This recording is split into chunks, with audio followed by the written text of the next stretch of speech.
A very good morning to all students. Today date is 12th June. Subject SST and sub-subject is history. In our previous video, we have discussed the different topics of the lesson the French Revolution. In our previous video, we discussed about the symbols. Today we will take the next topic. Topic is France abolishes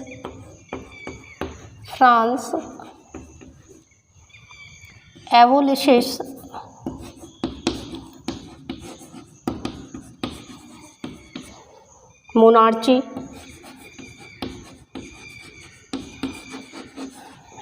and becomes a republic.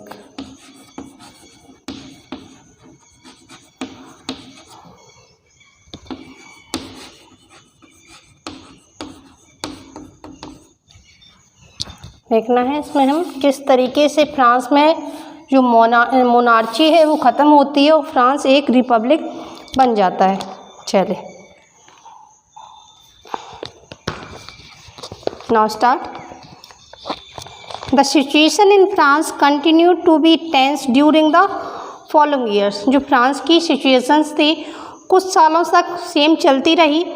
Although Louis 16 had signed the constitution.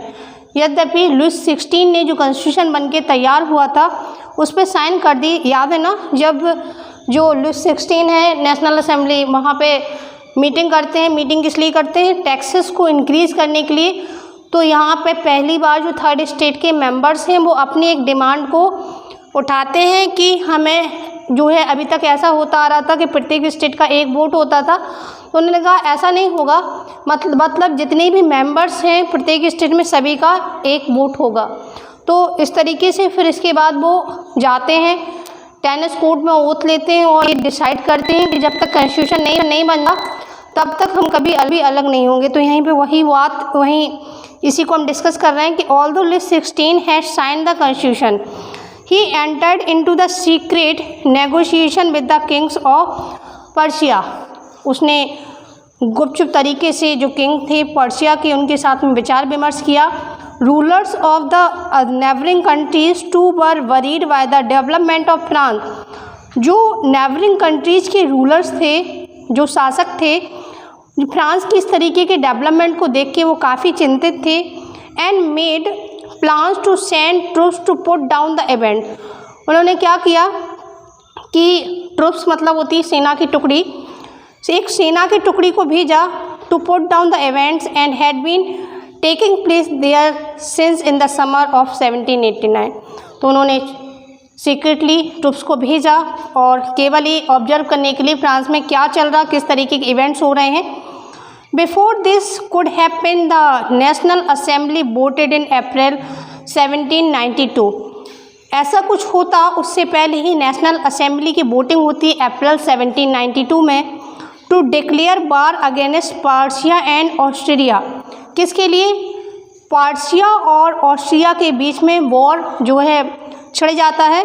Thousands of volunteer throng from the provinces to join the army. कई जो है हज़ारों की संख्या में volunteers army को join करते हैं। They saw this as a war of people against king. वो इस बार को इस तरीके से देखते हैं कि जो वॉर हो रहा है वो किसके प्रति हो रहा है? लोगों का बार राजा के लिए। यानी कि यहाँ पे वॉर किसी देश से ना होके बल्कि आपस में लोग किसके लिए? राजा से लड़ रहे हैं। And aristocrats all over Europe among the patriotic song they sang was the मर्सलीज। और उसी बीच में जो एक सॉन्ग भी वो कंपोज करते हैं Marseillaise, composed by the poet Rouget de Lisle. और जो ये सॉन्ग है किसके द्वारा कंपोज किया गया? राइटर का नाम बताया गया है Rouget de Lisle. It was sung for the first time by the volunteer from Marseilles as they march into the Paris. और ये पहली बार जो वॉलंटियर्स थे उनके द्वारा गाया गया जब ये कहाँ जा रहे थे? पेरिस की तरफ। And so got its name. The Marseillaise is now national anthem of the France. इसलिए जो मर्सलीज है वो अब क्या है? फ्रांस का नेशनल एंथम है, राष्ट्रीय गान है। The revolutionary was brought losses and economical difficulties to the people.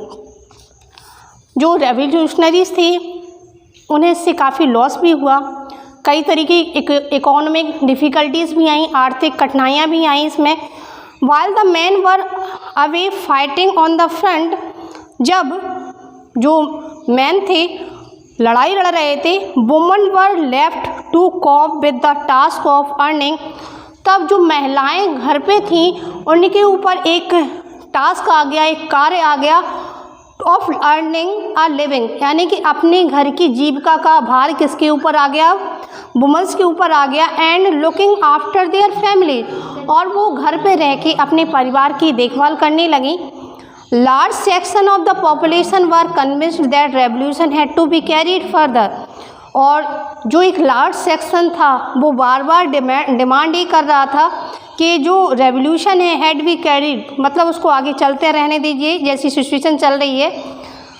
As the constitution of 1791 gave political rights only to the richer section of the society, जैसा कि हमने देखा था कि जो 1791 में जो कॉन्स्टिट्यूशन बन के तैयार हुआ उससे केवल एक धनी वर्ग को वोटिंग का राइट मिला था। हमने पीछे पढ़ा था उसमें कि जो कॉन्स्टिट्यूशन बना उसमें केवल वही लोग वोटिंग कर रहे थे जो एटलीस्ट क्या दे, जो ज़्यादा टैक्स दे रहा था उसे वोटिंग का राइट था, जो नहीं दे रहा था उसे, जिसमें से जो लैंड लेस लेबर्स थे इसमें, और कौन था, वुमन, इनको वोटिंग का कोई राइट नहीं था। Political clubs became an important railing point for the people, यहाँ पे जो राजनीतिक क्लब्स थे वो एक इम्पॉर्टेंट पॉइंट बना डिस्कशन का। Who visited a discuss government policies and plan their own forms of action, जहाँ पे जो गवर्नमेंट की पॉलिसीज़ हैं उनके बारे में डिस्कशन होता था और आगे क्या क्या एक्शंस उन्हें लेने हैं इन सब बातों का भी विचार विमर्श हुआ करता था। The most successful of this club was that of Jacobin, इन सारे क्लब्स में सबसे जो मोस्ट पावरफुल क्लब था वो था Jacobin club, which got its name from the front former convent of saint Jacob in Paris. इसका नाम किसके नाम पर पड़ा, जो सेंट जैकोब हैं उनके नाम से इसका नाम पड़ा Jacobin club. Women too who had been active throughout this period, वो महिलाएं जो इस पूरे के पूरे पीरियड भर एक्टिव रहीं, फॉर्म देयर ओन क्लब, महिलाओं ने भी अपने क्लब्स बना लिए। Section 4 of this chapter will tell you more about their activities and demand. अब इस लेसन का जो सेक्शन 4 है इसमें हम वुमेंस की एक्टिविटीज़ और उनकी डिमांड्स के बारे में और डिस्कस करेंगे। The members of the Jacobin club belonged mainly to the less prosperous section of the society, जो जैकोबियन क्लब के मेंबर्स थे वो मेनली थोड़े से कम धनी वर्ग से बिलोंग करते थे। दे इंक्लूडेड स्मॉल शॉपकीपर्स, इनमें कौन थे, छोटे छोटे दुकानदार थे, आर्टिशियंस थे, शू मेकर्स और पेस्ट्री कुक और watch makers, printer as well as servants and daily basis worker, ये सारे लोग इसमें आते थे। Their leader was Maximilien Robespierre, और इनका जो लीडर था वो कौन था, Maximilien Robespierre. A large group among the Jacobians decided to start wearing long striped trouser, और जो मेंबर्स थे जैकोबियन के उन्होंने अपनी एक ड्रेस चूज की कि हम इस तरीके के ड्रेस को पहनेंगे। तो उसमें क्या था, लॉन्ग स्ट्रिप्ड ट्राउज़र, इसमें पैंट थी जिसमें लंबी लंबी सी स्ट्रिप बनी हुई थी, similar to those worn by the dock worker, कुछ वैसी ही थी जैसे डॉग वर्कर्स के द्वारा पहनी जाती थी। This was to set themselves apart from fashionable section of the society, जो इनकी ड्रेस थी उन्हें जो सोसाइटी का एक सेक्शन था फैशनेबल सेक्शन, उससे उन्हें थोड़ा अलग बनाती थी। यानी इट मीन्स दैट कि यहाँ पे उनकी अपनी एक अलग पहचान बन के तैयार हो रही थी। स्पेशली नोबल्स हु वर कीन ब्रीचेज,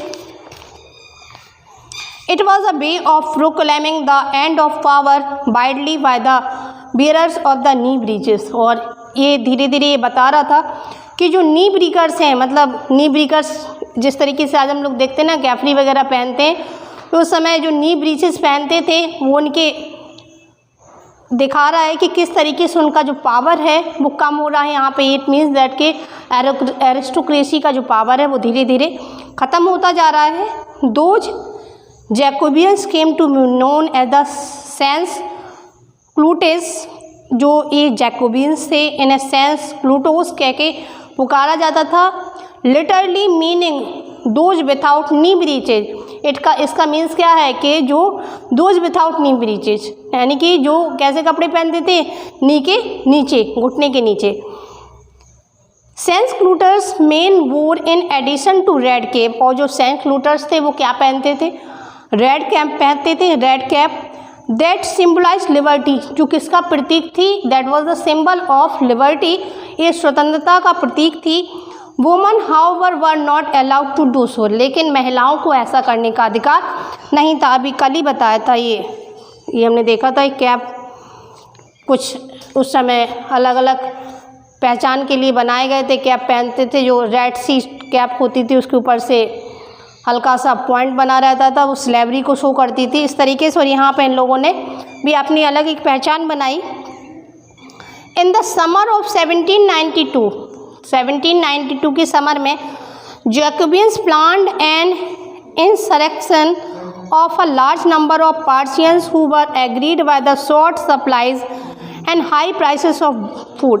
1719 में जैकोबियंस ने एक प्लान किया कि जो large number of Parisians who were angered by the short supplies and high prices of food, जो बार बार जो प्राइसेस जो हैं बढ़ रहे हैं उसके कारण ये काफ़ी गुस्से में थे।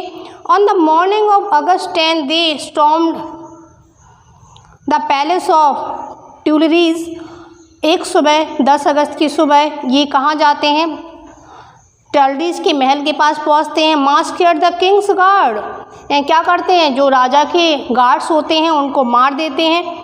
And held the king himself as the hostage for several hour, और कई घंटे तक राजा को भी ऐसे ही टांग के रखते हैं। Later the assembly voted to imprison the royal family, और लास्ट में जो डिसीजन आता है उसमें डिसीजन में ये होता है कि जो रॉयल फैमिली है, जो राजशाही खानदान है, उसको जेल में डाल दिया जाए।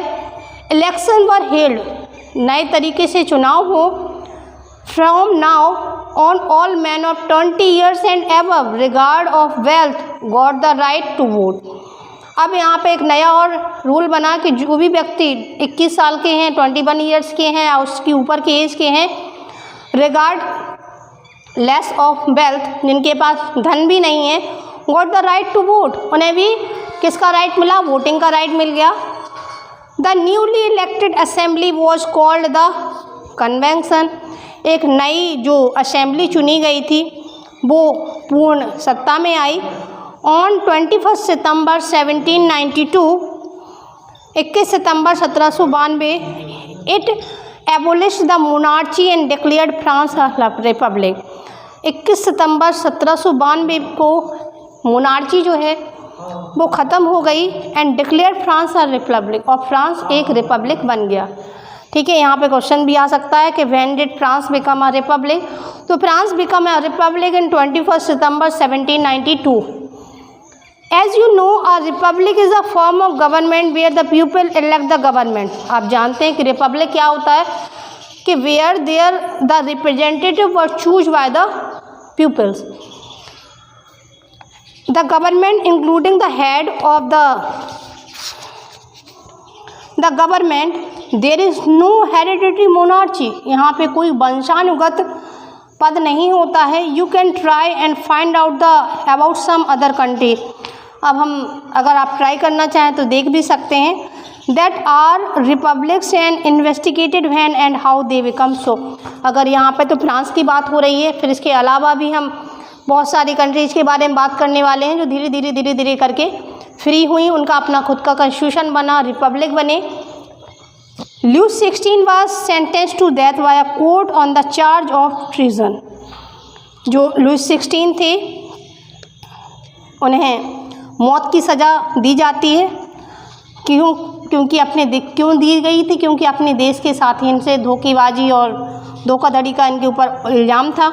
On 21 January 1793 he was executed publicly at the place de la Concorde।